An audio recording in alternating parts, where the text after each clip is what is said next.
అందరికీ నమస్కారం అండి. నేను మీ classical expression doctor S Usha Kiran. మరి నా యూట్యూబ్ ఛానల్లో ఇంకొక అంశం మీతో మాట్లాడదామనే ఉద్దేశంతో మళ్ళీ మీ ముందుకు వచ్చాను. అయితే నేను ఒక లాస్ట్ సెషన్లో ఒక 6 పిల్లర్స్ గురించి మీకు నేను చెప్పాను. హెల్తీగా మనం ఉండాలి, యాక్టివ్గా ఉండాలి అంటే ఏమేమిటి మన బాడీకి అవసరం అవుతాయి, అది మనలో నైపుణ్యాలు పెంచుకోవడానికి అవనివ్వండి, మనం మంచిగా వర్క్ చేసుకోవడానికి అవనివ్వండి, అవి ఏమిటి అనేది మీకు నేను చెప్పాను ఆల్రెడీ. స్లీప్ అయినా, వాటర్ అయినా, అట్లాగే అంటే ప్రాపర్ వాటర్ ఎలా తీసుకోవాలని, తర్వాత మనకి పాజిటివ్ మైండ్ సెట్ ఎట్లా ఉండాలని, న్యూట్రిషన్ హెల్తీగా ఎట్లా ఉండాలని, ఏమేమి తీసుకుంటే బాగుంటుందని, అలాగే నెక్స్ట్ చుట్టూ ఉన్నటువంటి ఆ కమ్యూనిటీ కూడా, అంటే మనకు ఉన్నటువంటి పరిసరాలు కూడా ఎలా పాజిటివిటీలో మనం ఉంచుకుంటే బాగుంటుందని, ఎక్సర్సైజ్ బాడీకి ఎంత అవసరం అనేది, ఇవన్నీ కూడా జనరల్ అవి మీతో నేను ముందు ముఖ్యంగా విద్యార్థులకు ఎక్కువగా యూజ్ అయ్యే విధం కోసమని నేను ఇవన్నీ కూడా చెప్తున్నాను. ఎందుకంటే వాళ్ళకి ఇది కరెక్ట్ టైం, వాళ్ళు చదువుకోవడానికి, వాళ్ళ యొక్క పాత ఎన్నుకోవడానికి, మంచి గోల్స్ సాధించాలంటే ఇవి ఉండాలి. లైఫ్ స్టైల్ కరెక్షన్స్ అనేది లేకపోతే వాళ్ళు ఎక్కడో ఒకటి సిక్ అవుతారు కరెక్ట్గా ఎగ్జామినేషన్ టైంలో కన్నా ఇట్లాగా. కాబట్టి హెల్తీగా ఉంచుకోవాలి వాళ్ళ భవిష్యత్తు కోసమైనా. ఆ ఉద్దేశంతో నేను ఇవాళ మీకు ఒక అతి ముఖ్యమైనది ఇంకొకటి అంటే ఏంటంటే, అసలు అతి తక్కువ కాస్ట్తో వస్తుంది. దాంట్లో అసలు మామూలుగా మనకున్న 114 రకాల పోషకాలలో ఫస్ట్ ప్రోటీన్ అయితే, అత్యవసరమైనటువంటి పోషకం వాటర్, నీరు. ఇవాళ మనం ఆ నీరు ఏ విధంగా, మనం నీళ్ళు ఎలా తీసుకోవాలి, ఏ విధంగా ఉంటే బాగుంటుంది. ముఖ్యంగా నేను ఇవన్నీ కూడా ఎందుకు మీకు చెప్తున్నా అంటే తెలియనివని కాదు, బట్ ఏంటంటే ఇవి కొన్నన్న వీటిల్లో మనం పాటిస్తే ఆ ఇంపాక్ట్ మీకు తెలుస్తుంది. అది చదువులో పడుతుంది.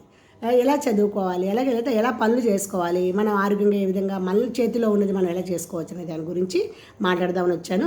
మరి ప్రాపర్గా ఇవ్వకపోవడం వల్ల వాటర్ ఫ్లూయిడ్స్ ఎక్కువ బాడీలో, అంటే సిట్టింగ్ జాబ్స్ ఎక్కువ, తర్వాత మనకి ఎప్పుడు కూడా అలా కూర్చుని అట్లా ఇప్పుడు 2 రోజులు ప్రయాణం చేసి వస్తే కాళ్ళు వాపులుగా కనిపిస్తూ ఉంటాయి. అంటే వాటర్ అక్కడ స్టాగ్నేట్, స్మూత్ ప్రదేశాలన్నింటిలోనూ స్కిన్ దగ్గర అట్లాగే ఇవన్నీ కూడా వాటర్ ఉంటుంది ఖచ్చితంగా. అట్లాగే మనకి అసలు బాడీ మనది టెంపరేచర్ని సమతాస్థితిలో ఉంచడానికి, అంటే రెగ్యులేషన్ చేయడానికి ఖచ్చితంగా వాటర్ అనేది చాలా మనకి అవసరం.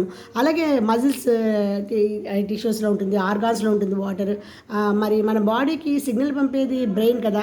హెల్తీ హార్మోన్స్గా ఉండాలంటే ఎలా మనము చేసుకోవాలనేది, అలాగే రుచికి కావాలంటే ముందు నాలుక మీద లాలాజలం ఉంటుంది కదా, అది మనకి ప్రొడ్యూస్ అవ్వాలన్నా కూడా మనకి వాటర్ చాలా అవసరం.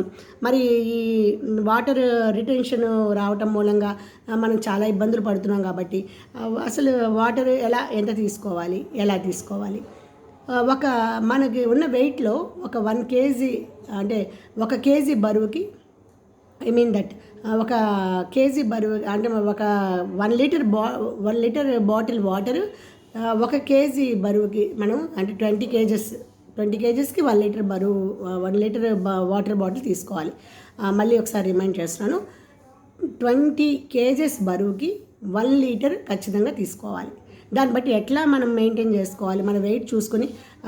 నాకు తెలిసి చిన్నపిల్లలందరూ 30, 40, 20 అట్లా ఉంటారు. వాళ్ళు ఖచ్చితంగా 1 లీటర్ కొద్దిగా తీసుకోవడమే. ఎందుకంటే ఎక్కువ తీసుకుంటే కొంతమందికి వాష్రూమ్కి వెళ్ళాలేమో అని, బయటికి వెళ్తాం కదా ఎక్కువ తీసుకుంటే ఏంటని, ఇవన్నీ ఉంటాయి.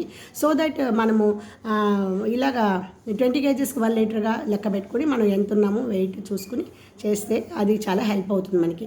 ముఖ్యంగా మనకి హెడేక్ వస్తూ ఉంటుంది చాలా, అంటే తీవ్రంగా ఆలోచిస్తూ ఉన్నా, లేదా ఏదన్నా ఎక్కువ ఈ మూవీస్, ఎక్కువ మొబైల్స్ అవి చూసినప్పుడు వాటర్ కనుక తీసుకుంటే కొద్దిగా దీని నుంచి మనం దీంట్లోంచి బయటకు రాగలం, ఆ హెడేక్ నుంచి మైగ్రేన్ హెడేక్గా మారకుండా. అలాగే మనము దీనికి ఇలా చేసుకోవాలంటే ప్రివెన్షన్స్, వెయిట్ మేనేజ్ చేసుకోవచ్చు. అట్లాగే ఎక్సర్సైజ్ కావాలి, ఎందుకంటే ఎక్సర్సైజ్ అనేది చాలా ఇంపార్టెంట్ అనే విషయం మనందరికీ తెలుసు. అలాగే లో క్యాలరీస్ ప్రోటీన్ ఫుడ్గా ఏమైనా తీసుకోవాలి. అలాగే ఈ వేస్ట్ వాటర్ ఎప్పుడైతే పోయిందో మన స్కిన్ కూడా గ్లోగా ఉంటుంది. ఏజ్తో సంబంధం లేదు, యాంటీ ఏజింగ్ లాగా కూడా ఉపయోగపడుతుంది వాటర్. అసలు ఏజ్ పెరుగుతున్నా కూడా వాటర్ ప్రాపర్గా తీసుకుంటే ఖచ్చితంగా అది యాంటీ ఏజింగ్గా కూడా ఉపయోగపడుతుంది. స్కిన్ అంతా స్మూత్గా ఉంటుంది, గ్లో ఉంటుంది. అలాగే ఈ విధంగా మనకి అలాగే వాటర్ రిటెన్షన్ ఎక్కువ రాకూడదంటే సాల్ట్ పదార్థాలు, మసాలాలు అవి కొంచెం తగ్గించుకొని తీసుకోవాలి. పచ్చళ్ళు, ఊరగాయ పచ్చళ్ళు అవి, అంటే ఏదైనా వాటర్ రిటెన్షన్ బాధపడే వాళ్ళకి అవి మామూలుగా రెగ్యులర్గా అయితే అవి ఏం పర్వాలేదు. నీట్గా వాటర్ తీసుకుంటే, ప్రాపర్ వాటర్ తీసుకుని, మనకి నిజమే కదా, మామూలు క్యాన్స్ తెచ్చుకున్నా కూడా 20 రూపీస్లో వచ్చేస్తుంది. కాబట్టి అది అత్యవసరమైన పోషకం మన శరీరానికి. So my dear students and friends and family members కూడా అందరికీ వాళ్ళకు కూడా చెప్తున్నాను, ఖచ్చితంగా మనము ప్రాపర్ వేలో వాటర్ని కనుక తీసుకుంటే అది చాలా హెల్ప్ అవుతుంది. మనము ఏదైనా సాధించాలి అన్నా కూడా ఆరోగ్యంగా ఉంటే కదా సాధిస్తాం. కాబట్టి ఎగ్జామ్స్ రాయాలన్నా, కాంపిటేటివ్ కానీ ఇవన్నీ ప్రాపర్ వాటర్ తీసుకోవాలి. అది అందరూ గుర్తుపెట్టుకుంటే బాగుంటుంది. నేను తీసుకుంటున్నాను, అందుకనే చెప్తున్నాను మీకు. సో మై డియర్ వ్యూయర్స్, మీకు మళ్ళీ చెప్తున్నాను, please subscribe my channel, like, share and comment. Thank you. మరో సెక్షన్లో ఇంకొక అంశంతో మీ ముందుకు వస్తాను. Bye bye.